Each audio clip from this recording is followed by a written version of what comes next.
Hello guys, Vizarshi bringing you another Total War Warhammer replay with commentary, and for today's battle we have the Tomb Kings with the leadership of Cetra the Imperishable on his War Sphinx.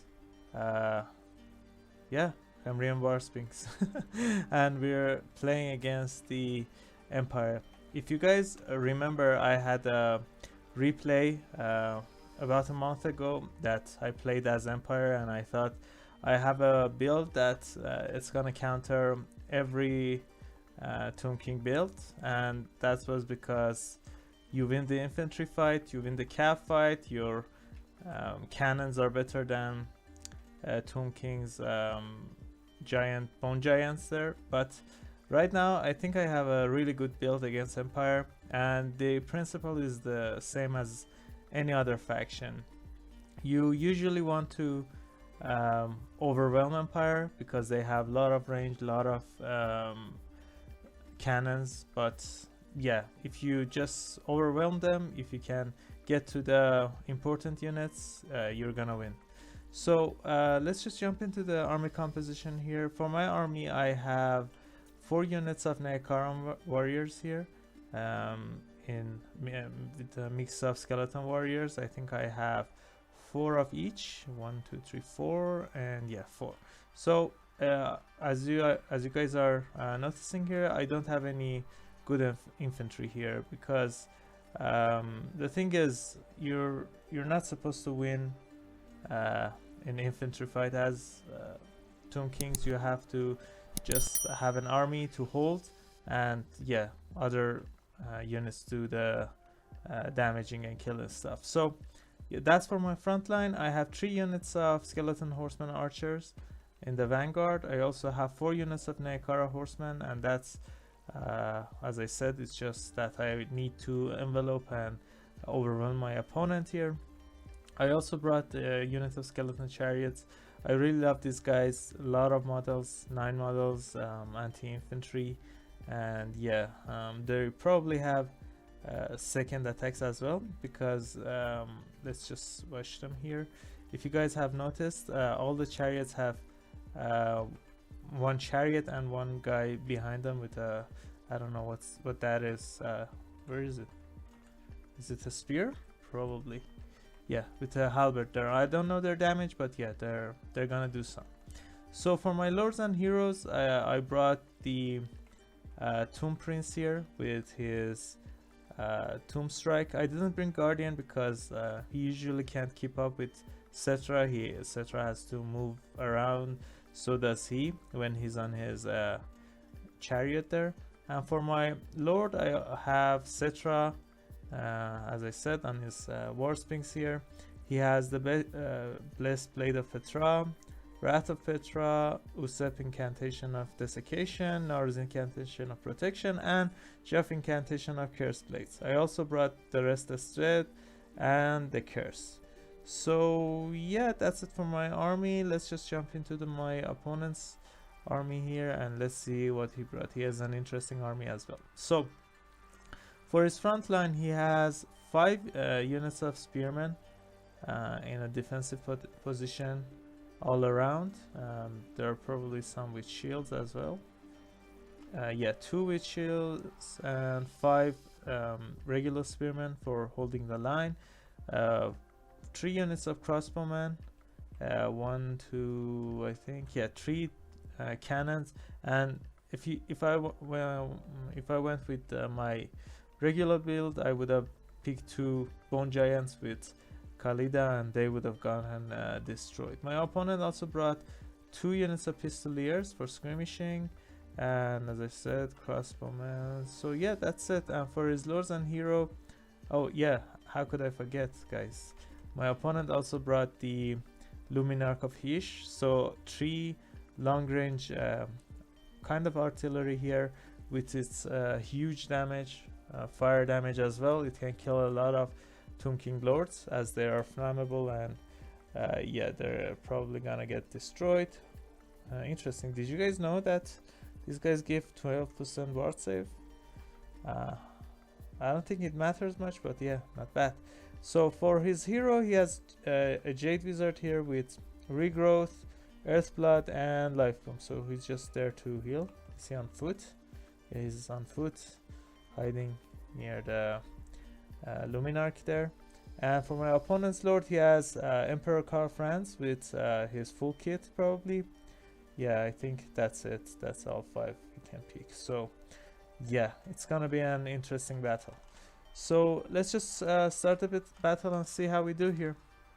So yeah, as soon as battle starts, I have to move my infantry to give my opponent cheap targets. I don't want him to shoot my skeleton horse archers or Neakara horsemen. So yeah, that's a shot wasted by the Luminarch there. So yeah, I'm moving my prince, Tomb Prince, and some of my Neakara horsemen from the right flank, and the other ones are, I don't know, just not running, they're just walking for some reason. And yeah, my opponent shooting these skeleton chariots, which fortunately I remember to move. And here's a really crazy hit from Luminarch here, as and this is a mobile unit, and yeah, but still has weakness to fire. That just took wow, that's just that's around 2k HP with just one shot. That's freaking crazy. So yeah, I just have to hide Cetra. That's what I'm doing here, hiding him behind the hill there, because so my infantry get to the I don't know, get to the front lines there. My archers are here. This is a usual thing that Empire does. Karl Franz going after units without any support. And yeah, now I'm bringing my Neakara horsemen from forest. I hope they can catch Karl, because if they can, then I can bring Cetra and give a good beating to Karl for his transgressions. Oh my god, I can say it, guys. Transgressions against Tomb Kings. Yeah. So yeah, my skirmish units doing good amount of damage. They're taking back some damage as well, but yeah, my Tomb Prince was able to beat these great cannons. Now the infantry is just going at Empire here. Now Cetra is here. Let's see how he does. Galloping, but getting stuck into my own units. That was great. That damage was freaking huge. Loved it. So yeah, look at this. My infantry is not going to go through these Empire State units, Empire State troops, but I'm just moving them, going after the other units. Now I can go after range. My skirmish units chasing these pistoliers here, and yeah, I'm just trying to stop my opponent from concentrating and finding the good targets. I think my opponent's Jade Wizard cast the full, overcasted regrowth there, doing good amount of damage. Yeah, I thought Karl was gonna get good hits on Cetra, so I cast the incantation of protection. But now with Tomb Prince and Cetra, Karl is in a really bad spot here. And look at this, even my slow skeleton warriors were able to wrap around and get to the cookie jar, as Turin says it. He doesn't say it anymore though. So yeah, that's mine. So yeah, these two important units are bogged down. They're surrounded, getting beat up. And what else my opponent has, as you guys are seeing here, yeah, even some of my infantry are able to win, which is really nice there. Skirmish, chasing my opponent's skirmish units. And now, as Karl is going to run away, I'm just gonna go after his second most important targets, the Jade Wizard and Luminarch of Hish. They both are stuck here. So yeah, doing good amount of damage. Yeah, every time Karl comes down, I'm gonna beat him with Cetra and his trusty Tomb Prince here. And I also summoned some units of Ushopti. I wanted to stop Karl from moving around too much. And yeah, look at this. Even my chariots are now here, going after some range units and routing them. So Carl is nearly at his healing peak. Let's see how he does there. How much did he get healed? But yeah, around 3,000. But it doesn't matter, as he can't fight Cetra and the Tomb Prince with the spells and stuff. Yeah, he's going to die here probably. Let's see. Unfortunately, Cetra shows mercy, and yeah, Carl runaways, and I think that's it for my opponent's army here. Yeah, everything is shattering, and a beautiful victory here. I enjoyed this battle.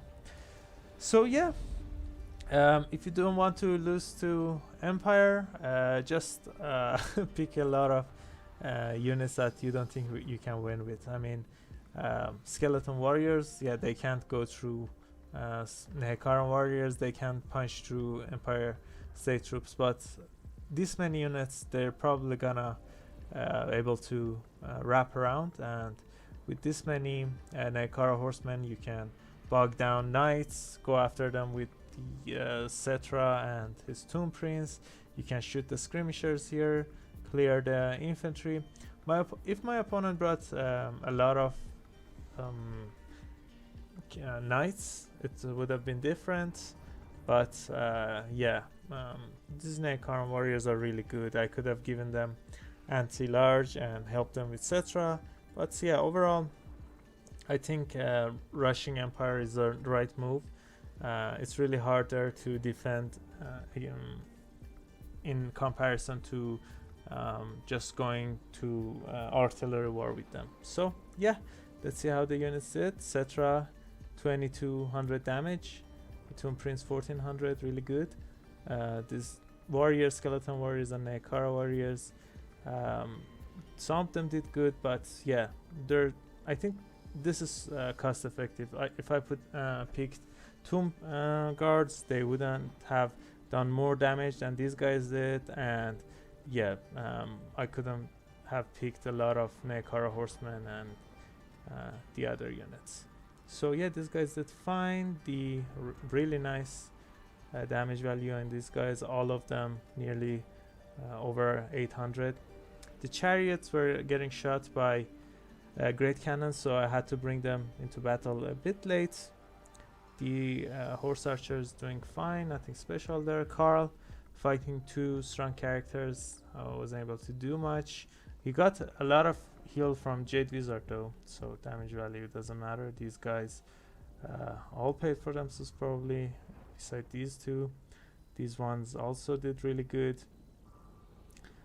But yeah, overall, most important units in my opponent's army were the tanks and the Luminarch and the range units, but they weren't able to do much. So yeah, that's it for this battle, guys. I hope you enjoyed it. If you did, I would really appreciate it if you leave a like and subscribe. It would really help me and my channel grow. I upload videos daily, so stay tuned for that as well.